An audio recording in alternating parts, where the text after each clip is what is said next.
Sa puntong ito ay inaanyayahan natin ang mahal na Pangulo para pangunahan ang unveiling ng project marker ng Sorsogon Sports Arena. Ready, Mr. President? At the count of 3. 1, 2, 3! The marker reads as follows: Sorsogon Sports Arena, inaugurated by His Excellency Ferdinand R. Marcos Jr., President of the Republic of the Philippines, City of Sorsogon, Sorsogon Province, October 17, 2024. Let us give them a round of applause. Maraming salamat po, Mr. President. Magpapatuloy po ang ating programa sa loob ng arena. Mga kababayan, ang Pangulo ng Republika ng Pilipinas, His Excellency Ferdinand R. Marcos Jr. Maligayang pagdating sa lalawigan ng Sorsogon, mahal na Pangulo! Maligayang pagdating sa lalawigan ng Sorsogon, mahal na Pangulo! Happy Kasanggayahan Festival!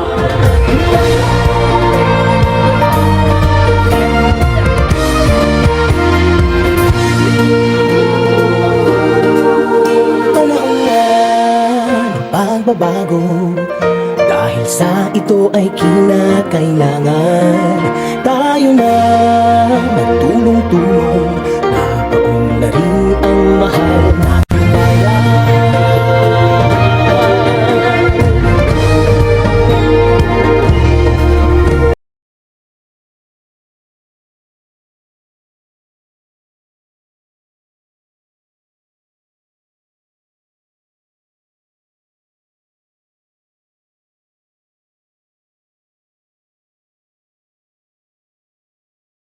Secretary Manny Bunuan, Senator Tul Tolentino, ang guwapito, simpatiko, Congressman ng Segundo Distrito, Hugo Cortez, at otro guwapito, idol ng Sorsogon, Chisi Escudero, kagalang-galang na Presidente, President Bongbong R.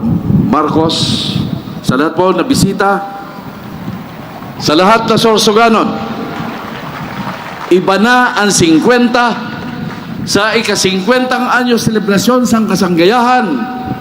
Naiba to dahil bisita natin ang satuyang Presidente ng Republika ng Pilipinas, President Bongbong R. Marcos. Sa Gabos, welcome sa Banwa Probinsya, ang Sorsogon. Maraming salamat po, Governor Buboy Hamor. Sa puntong ito ay ating mapapanood ang isang performance na inihanda ng mga estudyante at mga kawani ng provincial at city government ng Sorsogon.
minamahal, sa ating minamahal at ginagalangang Pangulo ng Republika ng Pilipinas, President Ferdinand Bongbong Marcos Jr., kay Secretary Dec Go, kay Senator Francis Tolentino, sunod din magiging Senador Camille Villar, Congresswoman Camille Villar, sa ating ginagalangang kalihim, Secretary Manny Bunuan, mga kongresista dito sa lalawigan ng Sorsogon na si Congresswoman Det Escudero at Wuwu Fortes, sa ginagalangan natin mga opisyal ng lalawigan ng Sorsogon sa pangunguna ni Governor Buboy Amor, gayon din sa ating mga mayor sa pangunguna ng ating host city, Mayor Esther Amor, sa gabos na partisipantes na nagsayaw asin nagkanta sa kainitan sa kaadlawan na ini, Diyos marhay na aga sa Saindo Gabos asin salamatunon sa Saindo. Mr. President, ito na marahil ang pinakamalaking venue ngayon sa pamamagitan ng Sorsogon Sports Arena sa buong Bicol Region na tunay namang pinagmamalaki naming mga Sorsoganon. Noon, Mr. President, pag tinatanong kami kung tiga saan kami, minsan pabulong lamang naming sinasabing taga-Sorsogon kami. Pero ngayon, tuwing may magtatanong sa amin kung tiga saan kami, taas noon ang sasagot ang mga taga-Sorsogon. Taga-Sorsogon ini, Sorsoganon ini. Maraming bagay, Mr. President, pwede naming pagmalaki, pero higit sa lahat, pinagmamalaki namin ang aming mga kababayang Sorsoganon. Tulad ng ibang Pilipino na nakalipas ng COVID, marami kaming hamon na kinaharap. Pero sa pamamagitan ng pagkakaisa at pagtutulungan, nalampasan po namin ang bawat hamon na yun. Nais ko rin bigyan kilala ang mga nagsayaw din pala sa bleachers. Salamatunon, nagsayaw man pala mo. Maski na kamay lang ang gamit nyo, sige na rin, nagsayaw na rin kayo. Mr. President, hindi pa kami tapos at malayo pa ang aming lalakbayin. At buong aking paniniwala na sa tulong ninyo sa ilalim ng inyong administrasyon at sa prinsipyong sinusulong ng inyong pamahalaan na Build Back Better, marami pa kaming magagawa, marami pa kaming mapapatunayan, marami pa kaming makikita upang sa gayon ay maisakatuparan namin ang aming pangarap at mithin para sa aming inang lalawigan, gayon din sa aming rehiyon ng Bicol. Mr. President, thank you for visiting our beloved province and we warmly welcome you to the province of Sorsogon. Again, to everyone, thank you and good morning. Maraming salamat, Senate President Escudero. Sa puntong ito, inaanyayahan po natin si Secretary Manuel Bunuan ng DPWH upang ipakilala ang ating panauhing pandangal. Si Uday, bago ako tumuloy, magbibilad ba talaga kayo sa araw hanggang ano? Ha? Masisira yung mga kutis ninyong napakagandang mga Bicolanang kutis. Magmumukha kayong Ilocano pagkatapos ng araw nito. Ang ating butihing Senate President Cis Escudero, andito rin po, kasama ko rin po ang Special Assistant to the President for Investment and Economic Affairs, Secretary Dec Go. Kakarating na ni Senator Francis Tolentino at naghabol siya mula sa Maynila. Sorsogon 1st District Representative Maria Bernadette Escudero. Sorsogon 2nd District Representative Manuel Fortes. Andito rin po ang isa siguro ngayon yun lang po makikilala. Ngunit talagang kailangan makilala nyo po dahil itong batang ito ay matagal ko nang kilala at ngayon ay siya ay tumatakbo bilang senador. At isa si Manuel Fortes. Andito rin po ang isa siguro ngayon yun lang po makikilala. Ngunit talagang kailangan makilala nyo po dahil itong batang ito ay matagal ko nang kilala at ngayon ay siya ay tumatakbo bilang senador. At masasabi ko naman po sa inyo sa pagkakilala ko sa kanya ay isa sa pinakamabuting taong ito na nakilala ko at pinakamasipag at nakakaunawa sa mga problema ng kahit na yung pamilya nila ay may kayamanan, sila ho ay hindi lumayo sa taong bayan. Sila po ay nakaapak sa lupa. Hindi po lumilipad ang mga ulo. Ito po si Congressman Camille Villar na ihahalam po natin sa tulong ninyo bilang senador. Sorsogon Provincial Governor, Governor Bobby Hamor, Sorsogon City Mayor Maria Esther Hamor, lahat po ng ating mga bisita na nandito ngayon, mga minamahal kong kababayan, magandang tanghali po sa inyong lahat. Diyos marahay na aga sa Indugabos. Maraming salamat po. Sa napakainit po na pagtanggap at pagsalubong ninyo sa akin dito sa Sorsogon. At ngayon na po ang nakakita ng ganito, nagsasayaw ng ganito karaming tao.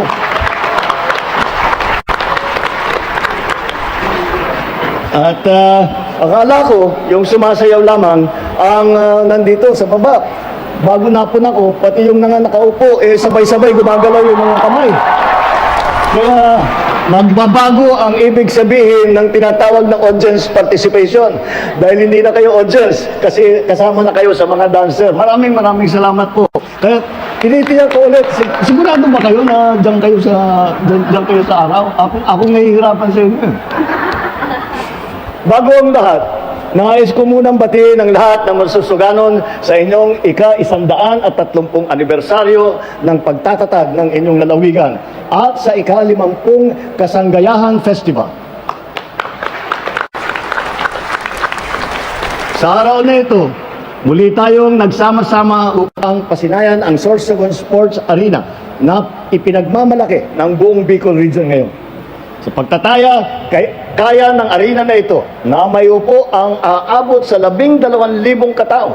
Marami rin itong gagamitin bilang national training camp sa mga atletang Pilipino. At sa pagkaunawa ko, yung sinasabing 12,000, doon lang sa taas. Kung isasama mo yun dito sa baba, napakalaki. Kaya totoo nga, hindi tayo magtataka na ito ang pinag-uusapan ng mga Bicolano pagka tinatanong kung ano yung bagong mga naitatayo, ang bagong pangyayari dito sa inyong region.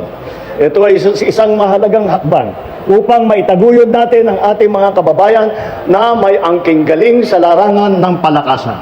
Sa tulong nito, mabibigyan sila ng pagkakataon upang mahasa pa ang kanilang mga talento. Harinawa ay may dagdag pa natin sila sa hanay ng ating Olympian at atletang Pinoy. Lalayo pa ba tayo? Sa inyong lalawigan, mayroon tayong manlalaro mula sa Kaagang si Ginoong Isidro del Prado. Siya ay nagpamalas ng galing sa 400-meter dash noong 1984 Olympics na ginanap sa Los Angeles sa USA.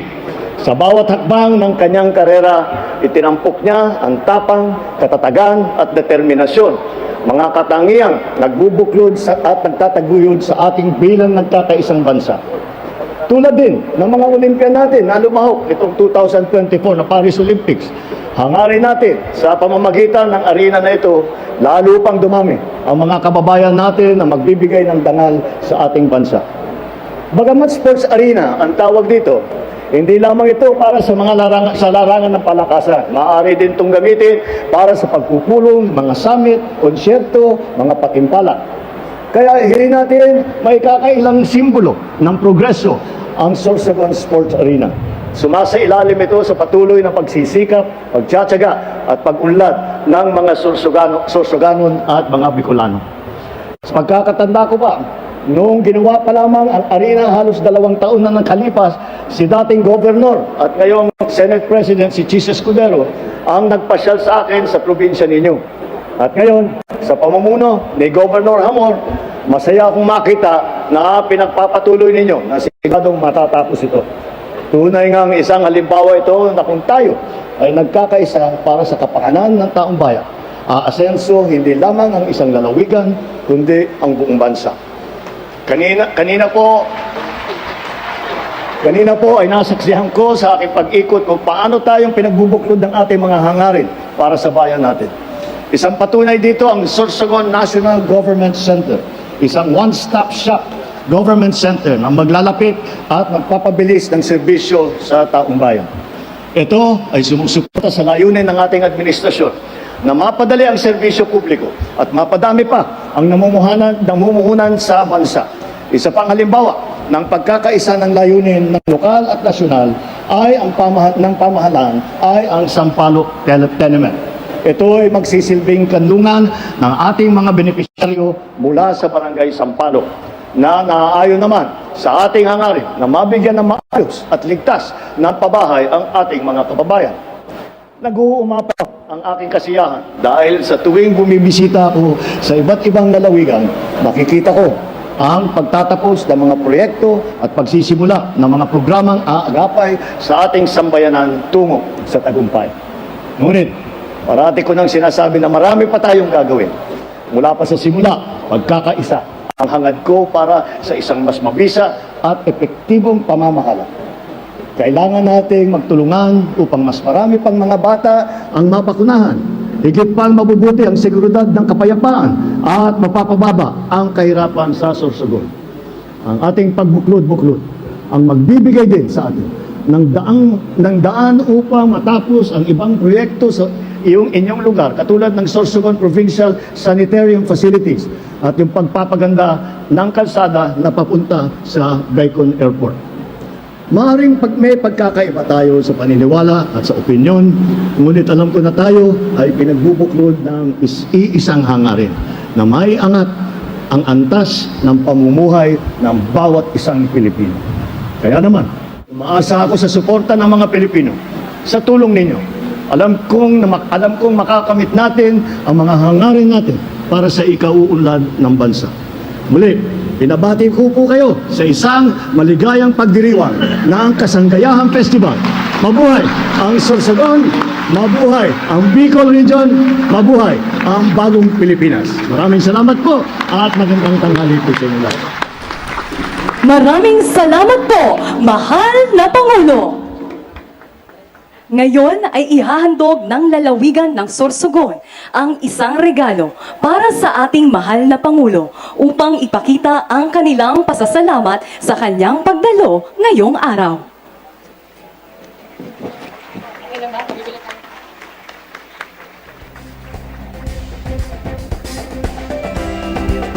Sa puntong ito ay iaanyahan po natin ang ating Pangulo at iba pang mga bisita sa baba ng stage para sa isang photo opportunity kasama ang ating audience.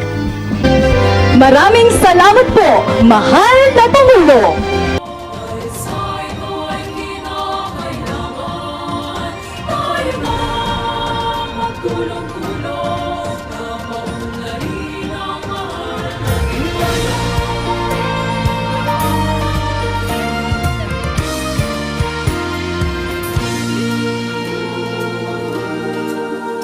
Panahon na ng pagbabago.